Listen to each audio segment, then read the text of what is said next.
Bismillahirrahmanirrahim. Assalamualaikum warahmatullahi wabarakatuh. Alhamdulillahi ala ihsanih wa syukrullah ala taufiqi hamdinani asyhadu an la ilaha illallah wahdahu la syarika lahu ta'ziman li sya'nihi wa asyhadu anna Muhammadan abduhu wa rasuluhu wa da'i ila ridwanihi. Allahumma shalli alaihi wa ala alihi wa sahbihi wa ikhwanihi ma ba'd. Thalabat talibat MKW kelas 8 yang dimuliakan Allah Subhanahu wa taala. Alhamdulillah pada kesempatan kali ini kita sampai di pelajaran 13 dan ini adalah pelajaran terakhir untuk kita ulangan harian pertama ya. Ulangan hariannya adalah setoran hafalan dalil. Ya, dalil di setiap muqaddimah dari bab 1 sampai bab 13. Silahkan dihafalkan semuanya ya. Semuanya tidak ada terkecualinya karena antum sudah pernah kelas 7, ya otomatis kan pernah tahu ya bagaimana standar yang pernah saya sampaikan. Jadi semua yang ada di muqaddimah itu ada 1 atau 2 dalil baik ayat maupun hadis, yaitu dihafalkan semua, disetorkan semua ya. Pekan depan nanti ya, hari Kamis pekan depan ya penilaiannya. Jadi silahkan disiapkan, dihafalkan setelah besok ini ya, kemudian pekan depannya disetorkan. Baik, kita langsung saja lanjutan bab 13 ini ya, lanjutan bab tindakan Rasul Shallallahu Alaihi Wasallam untuk melindungi tauhid dan menutup setiap jalan menuju syirik. Tujuan pembelajaran yang pertama, murid dapat menyimpulkan tentang haramnya sholat di kuburan. 2, murid dapat menjelaskan tata cara ziarah ke kubur Rasul Shallallahu Alaihi Wasallam. Lalu yang ketiga, murid dapat menerangkan bahwa mengucapkan sholawat kepada Nabi akan sampai dari manapun, dari tempat manapun ya, ucapkan. Lalu yang ketiga, murid dapat menyebutkan semangat salaf dalam menutup semua jalan yang mengantarkan kepada kesyirikan. Dalil yang pertama dalam bab ini, An Abi Hurairah radhiyallahu anhu, dari Abu Hurairah radhiyallahu anhu, qala Rasulullah sallallahu alaihi wasallam, bahwasanya Rasul sallallahu alaihi wasallam bersabda, kurung buka ya. La taj'alu buyutakum qubura wa la taj'alu qabri 'idan wa sallu 'alayya fa inna salatakum tablughuni haitsu kuntum. Kurang tutup. Ya, rawahu Abu Dawud bi isnadin hasanin wa ruwatuhu thiqat. Nabi mengatakan ya, jangan kalian jadikan rumah-rumah kalian sebagai kuburan. Dan jangan kalian jadikan kuburanku sebagai id. Id artinya ya adalah apa yang selalu berulang kedatangannya dengan tujuannya ya. Apa yang selalu berulang kedatangannya dan tujuannya berulang-ulang pula ya. Baik secara tempat maupun waktu ya, kalau bahasa kita artinya perayaan. Perayaan itu kan berulang-ulang ya, Nabi mengatakan di sini, jangan kalian jadikan kuburanku sebagai tempat perayaan ya. Wasallu alayya, dan bersalawatlah kalian semua kepadaku, fa inna salatakum tablughuni haitsu kuntum, karena salawat kalian akan ditampakkan kepadaku dimanapun kalian berada, kata Nabi ya. Penjelasannya bagaimana nanti akan kita baca ya. Kemudian yang kedua ya, dalil yang kedua, wa an Ali bin Husain ya, dari Ali bin Husain ya, bin Ali bin Husain ya, bin Ali bin Abi Thalib ya, jadi ini cucunya Ali bin Abi Thalib ya. Annahu ra'a rajulan yaji'u ila furjatin, bahwa beliau melihat seseorang datang ke furjah. Furjah itu artinya lubang pada dinding ya. Kanat inda qabrin Nabi sallallahu alaihi wasallam. Jadi orang ini datang ke satu lubang di dinding area kuburannya Nabi sallallahu alaihi wasallam. Paham ya? Fayadkhulu fiha ya, fayad'u, maka dia memasukkan kepalanya di lubang itu lalu dia berdoa di situ ya. Fanahahu, maka ya Ali ibn Husain ibni Ali bin Abi Thalib ini ya, ketika melihat itu beliau melarangnya. Tidak boleh Pak, tidak boleh begitu ya, begitu. Wa qala, kemudian Ali bin Husain mengatakan, kurung buka, ala uhaddithukum hadithan sami'tuhu min abi an jaddi an Rasulillah sallallahu alaihi wasallam. Maukah engkau aku perdengarkan satu hadis, aku kasih tahu satu hadis yang aku dengar dari bapakku, dari Al-Husain ya, dari kakekku yaitu dari Ali bin Abi Thalib, dari Rasul sallallahu alaihi wasallam, bahwasanya Nabi mengatakan, la tattakhidhu qabri 'idan, jangan kalian jadikan kuburanku sebagai tempat perayaan ya. Dan waktu id, waktu yang berulang-ulang datang ke situ terus begitu ya. Wala buyutakum kubura, dan jangan kalian jadikan rumah-rumah kalian sebagai kuburan. Wa shallu alayya fa inna taslimakum yablughuni aina kuntum, kurung tutup. Dan bersolawatlah kalian kepadaku karena salat kalian akan ditampakkan kepadaku dimanapun kalian berada. Ya. Rawahu fil mukhtarah. Ya. Nah, kita langsung saja masuk ke pokok pembelajaran dari dua dalil yang kita baca ini. Yang pertama, larangan mengerjakan sholat di kuburan. Lihat ya, Rasul Shallallahu Alaihi Wasallam melarang dari mengosongkan rumah dari sholat sunnah. Jadi rumah itu jangan sampai kosong dari sholat sunnah, begitu. Ya. Serta bacaan Al-Quran, sehingga rumah itu jadi seperti kuburan. Nah, oleh karena itu Rasul mengatakan, la taj'alu buyutakum maqabira, inna syaitana yanfiru minal baiti alladzi tuqra'u fihi suratul Baqarah. Janganlah kalian jadikan kuburan, janganlah kalian jadikan rumah-rumah kalian itu janganlah kalian jadikan rumah-rumah itu kuburan, seperti kuburan. Ya. Karena setan itu lari dari rumah yang dibacakan di situ surat Al-Baqarah. Rasul juga memerintahkan untuk memilih beribadah di rumah, seperti yang beliau sampaikan. Ya. Afdalu sholatil mar'i fi baitihi illa sholatal maktubah. Sebaik-baik sholat seorang itu adalah di rumahnya, kecuali sholat wajib. Berarti Rasul itu memerintahkan kalau sholat sunnah itu yang terbaik di rumah. Lalu kemudian ke masjid. Lagi-lagi, paham ya? Nah maka ya di hadis tadi, ya di hadis tadi kan Rasul SAW jelas sekali mengatakan di mukadimah yang kita baca itu, la taj'alu buyutakum kuburo. Jangan kalian jadikan rumah-rumah kalian itu kuburan. Ya. Apa maksudnya di situ? Jangan kalian jadikan rumah-rumah kalian itu kosong dari ibadah, dari baca Quran dan dari sholat sunnah. Nah, kenapa? Karena di kuburan kan nggak boleh baca Quran, nggak boleh sholat sunnah. Makanya jangan terbalik. Nek baca Quran semangat ning kuburan, nek sholat sunnah semangat ning kuburan. Jangan sampai. Ya. Justru itu larangan. Tetapi lihat, Rasul ya memerintahkan untuk sholat di rumah dan baca Quran di rumah. Sholatnya sholat yang bukan sholat wajib ya.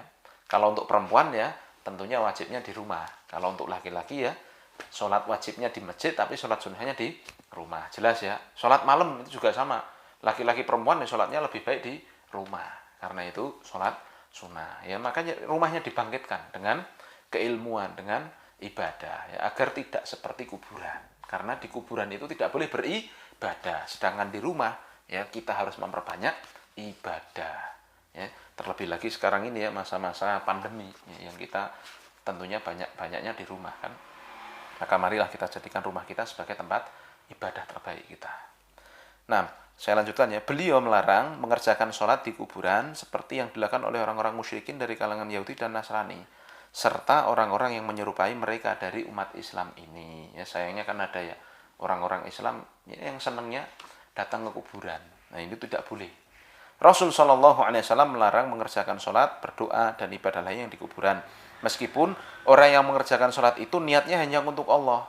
Kenapa? Karena beribadah kepada Allah di kuburan orang soleh, kasih garis bahan ya, beribadah pada Allah di kuburan orang soleh, ini bisa mengantarkan kepada kesyirikan dan penyembahan terhadap yang dikubur itu. Ya. Dan ini termasuk bid'ah yang menjelekkan terhadap agama ini. Tolong kasih garis bawah. Dikatakan bid'ah dari mana? Karena Rasul itu tidak pernah sholat, ibadah, baca Quran di samping kuburannya Nabi Isa atau Nabi Ibrahim misalkan, atau nabi-nabi lain-lainnya. Rasul nggak pernah tuh nyari-nyari itu. Nah, ya. Atau ya kalau Nabi Isa tadi mohon maaf saya salah sebut ya, karena Nabi Isa diangkat langsung oleh Allah Subhanahu wa taala roh dan jasanya ke langit, dan sekarang ya di dalam satu hadis yang panjang diceritakan Nabi Isa ada di langit sab kedua begitu.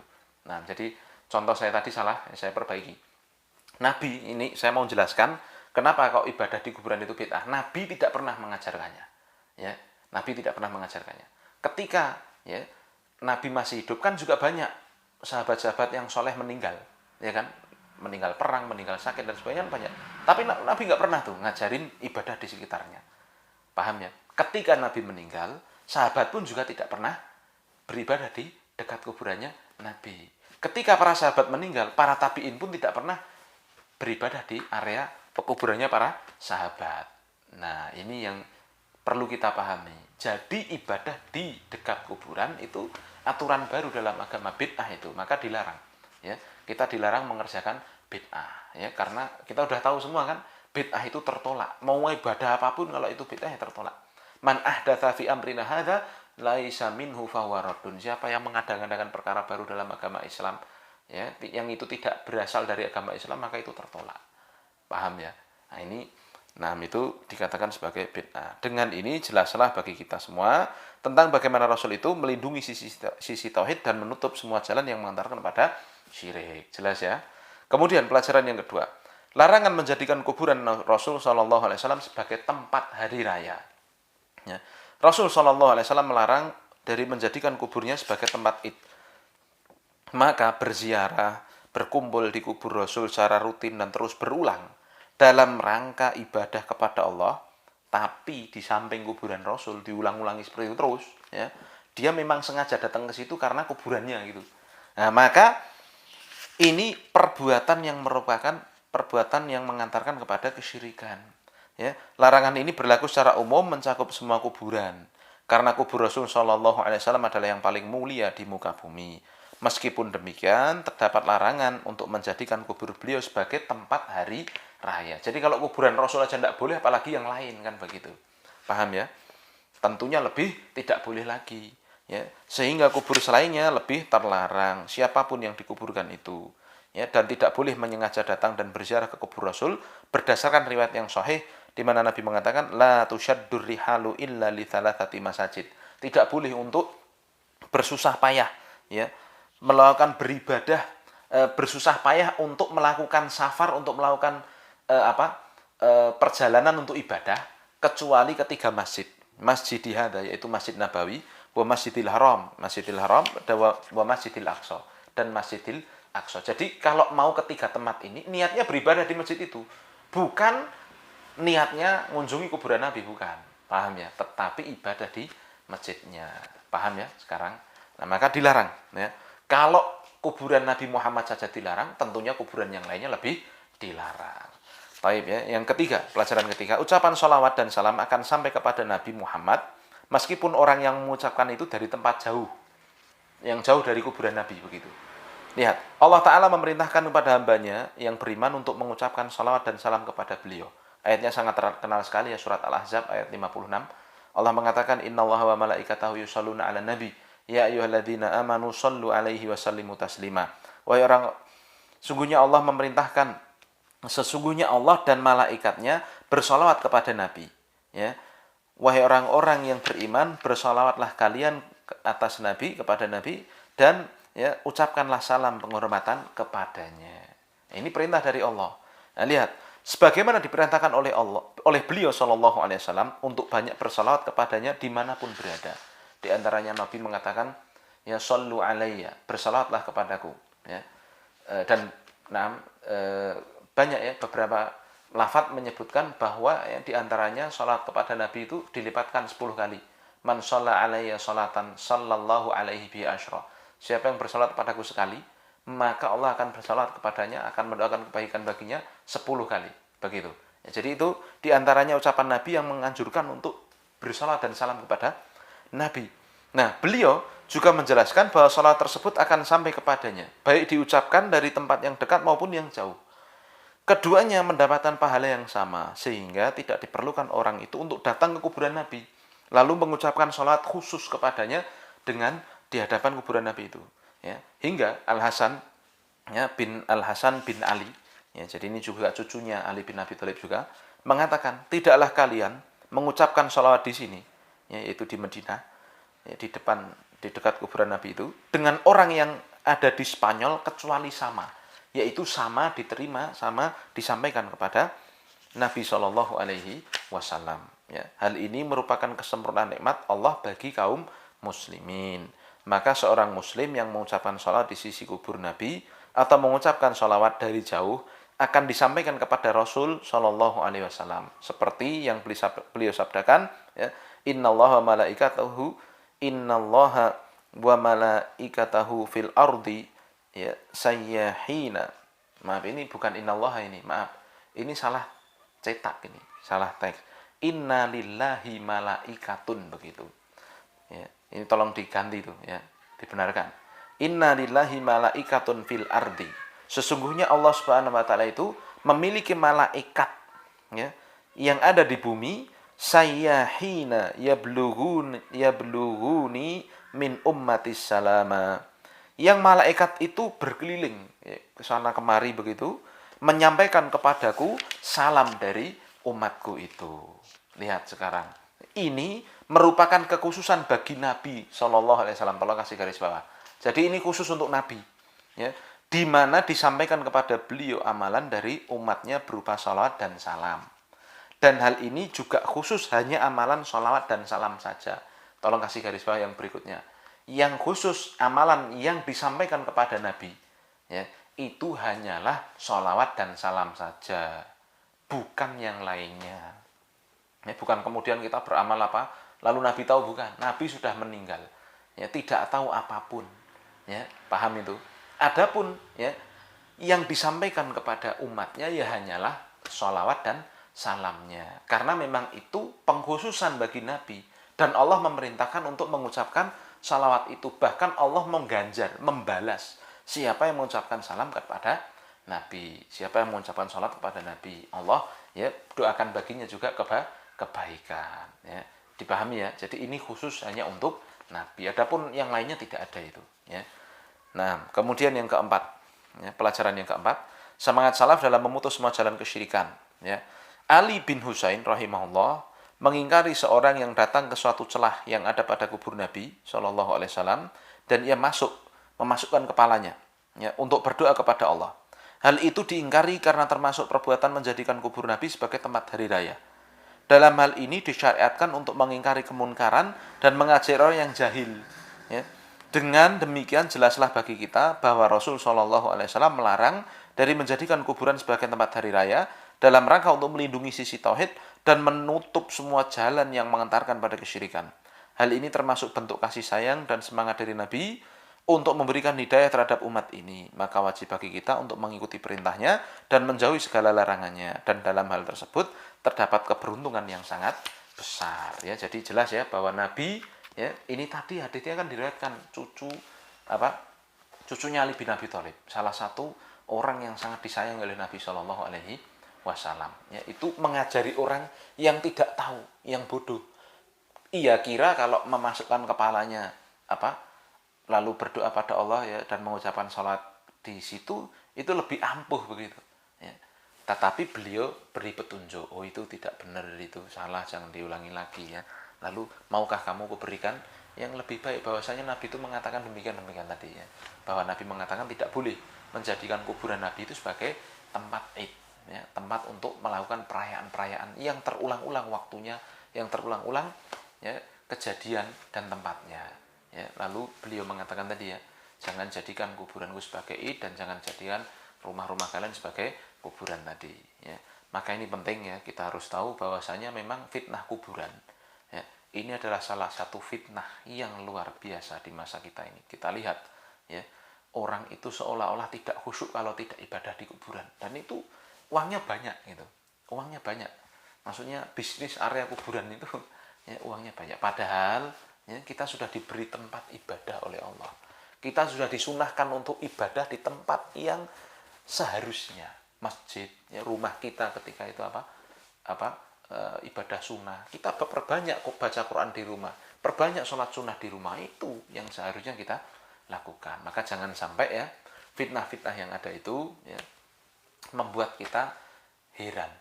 Tidak perlu heran, karena memang setan itu berusaha untuk menjatuhkan kaum muslimin ya, ke lubang kesyirikan dengan jalan apapun.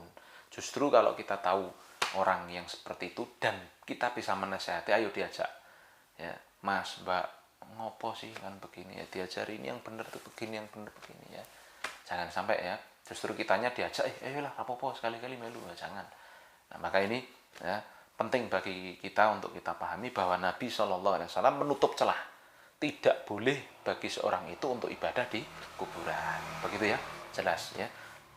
Nah, dan evaluasinya tolong dikerjakan ya. Dikerjakan dan nanti dikumpulkan.